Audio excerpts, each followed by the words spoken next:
একটি রাজনৈতিক দলের কিছু ব্যক্তি বা বেশ কিছু ব্যক্তি বিভিন্ন জিনিসের টিকিট বিক্রি করে বেড়াচ্ছে, বিভিন্ন জিনিসের কনফার্মেশন দিয়ে বেড়াচ্ছে।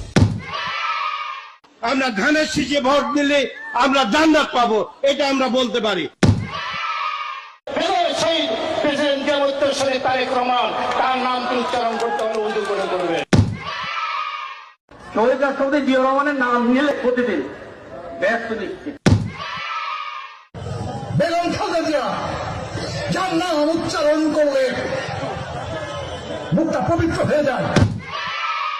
জিয়া রহমানের হাতে গড়া দল ধানের শীষে ভোট দিলে আপনারা অবশ্যই জান্নাতুল ফেরদৌস আশা করতে পারেন।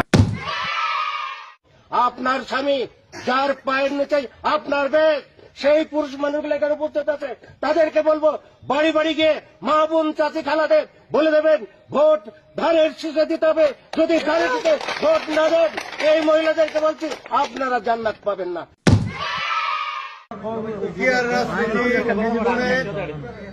আমি মক্কা মনে করি সাধারণ তুদুরির এই বাড়ি থাকি। যারা পাল্লা মার্কে ভোট দিবে বরং এরা দুযোগে যাওয়ার সম্ভাবনা বেশি। বিভিন্ন বাড়িতে যাইয়া আমাদের ধানের শীষের পক্ষে কথা বলবে।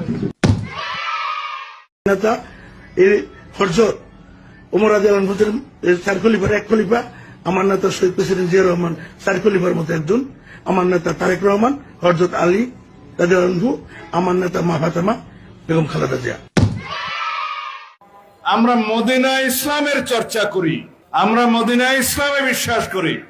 শরিয়া আইনের ব্যাপারে ওটাও বলেছে কিন্তু যে আমরা শরিয়া আইনে বিশ্বাস করি না।